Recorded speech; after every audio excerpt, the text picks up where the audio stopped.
Episode 76, Hidden Military Spacecraft. Does the U.S. already operate UFO-level technology? Welcome back to the Conspiracy Theory Analyst. I'm Robin. We know the U.S. military deliberately spread UFO conspiracy theories to hide its own aircraft. That is no longer speculation. It is confirmed, documented policy, admitted by the Pentagon itself.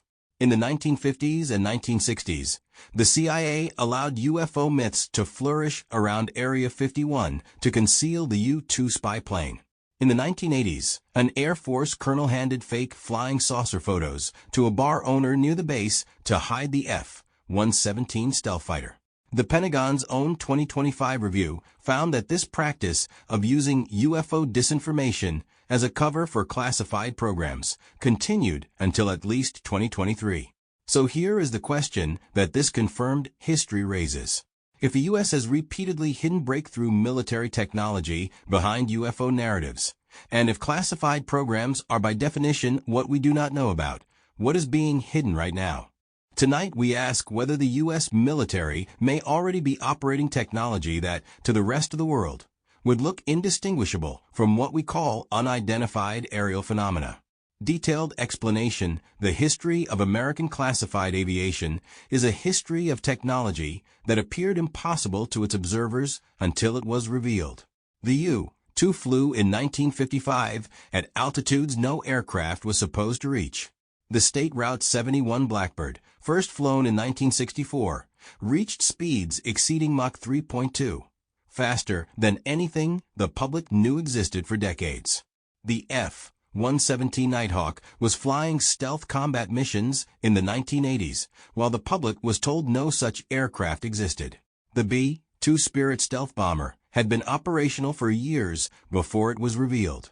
Each of these aircraft, observed by civilians or foreign military, would have produced UAP reports describing objects that defied the known performance envelope of any aircraft. The gap between what the public knows and what exists in classified programs is real, documented, and historically substantial.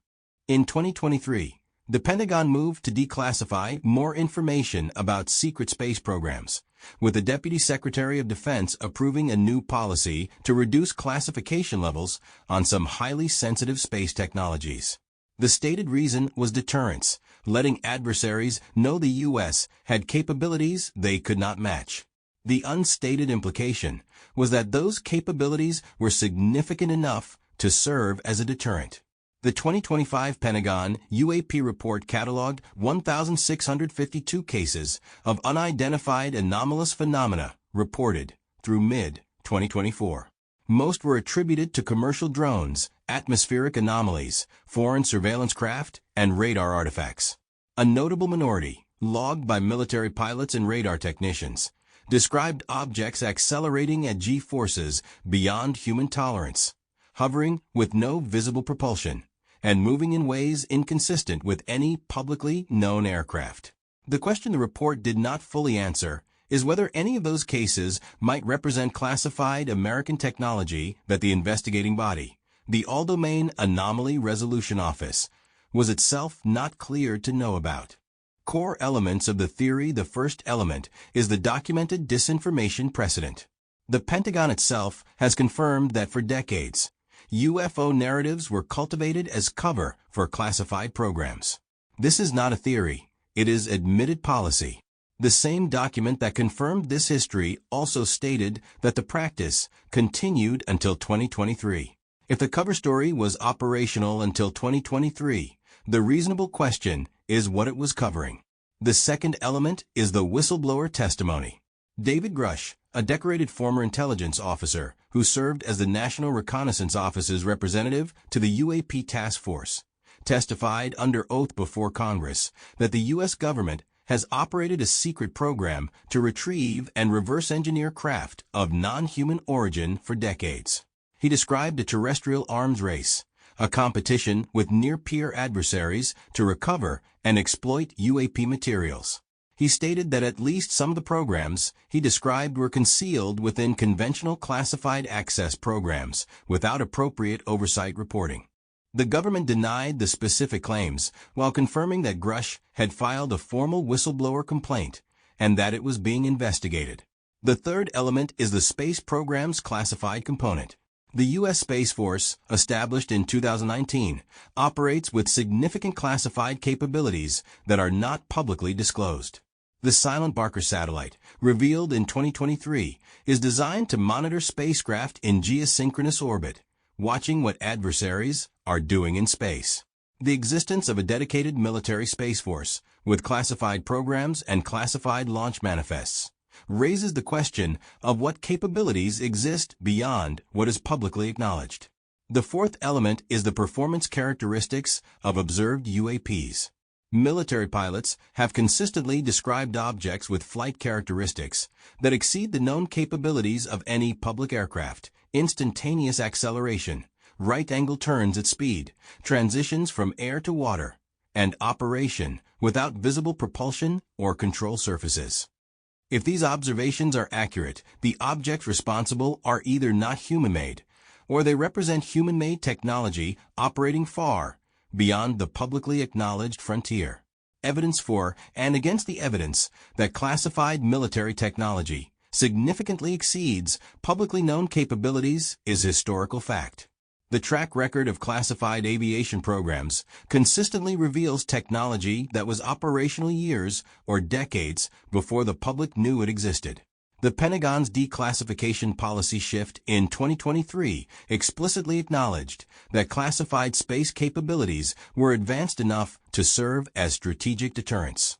The evidence for the specific claim that currently observed UAPs are classified American aircraft is circumstantial but not trivial. The confirmed history of using UFO cover for classified programs makes the hypothesis structurally plausible. The performance characteristics reported by military pilots are consistent with what one might expect from a generation of classified aircraft beyond the B-2 or F-22. The evidence against this specific explanation includes the reports themselves. The UAP cases that most resist explanation come from military contexts, the very environments where classified American technology would presumably be known. If Navy pilots are logging encounters with objects of unknown origin while operating in restricted military zones, the hypothesis that those objects are classified American aircraft raises the question of why the U.S. military would be testing unacknowledged technology in active operational environments without briefing the pilots involved. This is also the strongest argument for the alternative, that at least some of what is being observed is genuinely not American. Arguments in favor believers in the hidden technology hypothesis argue that the compartmentalization of classified programs is extreme enough that pilots genuinely would not be briefed on technology operating in their airspace. They point to the Yankee Blue hazing ritual revealed in the 2025 Pentagon report, in which at least a dozen military personnel were introduced to a fictional alien investigation program as a prank, demonstrating how disinformation operated even within military culture. If fictional UFO programs were used internally as hazing, the separation between what frontline pilots knew and what existed in deep classified programs was clearly significant. Arguments against skeptics argue that the hidden technology explanation, while superficially satisfying, requires an implausibly large and sustained operational security failure. If the U.S. was regularly flying classified aircraft that appeared to defy physics in military operational zones, the resulting UAP reports would constitute a systemic intelligence leak of the classified program's capabilities to every adversary with access to those reports. The operational security logic of keeping frontline pilots uninformed about technology flying in their airspace does not hold. They also note that the most extraordinary UAP reports come from multiple independent sensors simultaneously, radar, infrared, visual, in ways that are difficult to attribute to misidentification of known technology. Public opinion and broader impact the convergence of the confirmed disinformation history, the congressional whistleblower testimony, and the ongoing Pursue file releases has created a 2026 information environment where the boundary between known and unknown American military capability is genuinely unclear, even to the people whose job it is to investigate UAPs. The Pentagon's own review confirmed it had been lying about this subject for decades. Against that backdrop, its current denials of specific capabilities are evaluated very differently than they would be without that history. Conclusion: does the U.S. already operate UFO-level technology? The confirmed history says it has, repeatedly, and that the public found out years or decades later. The current classified program structure makes it certain that significant capabilities exist beyond what is publicly known. Whether any of those capabilities account for the most extraordinary UAP observations, the ones that defy known physics, is unconfirmed. The honest answer is that we do not know, and that the institutions best positioned to tell us have a documented history of deliberate deception on precisely this subject. For believers, the technology is real and the disinformation is the confirmation. For skeptics, the historical precedent proves past deception, not current technology that explains present observations. What is certain is this: the U.S. has hidden extraordinary aircraft behind UFO myths before. It is hiding something now, and the gap between those two sentences is exactly where this mystery lives. This is the Conspiracy Theory Analyst. I'm Robin. If tonight's episode made you think, please rate and follow on Spotify. Tomorrow on the Conspiracy Theory Analyst, are food corporations deliberately engineering addiction into our products? That's next.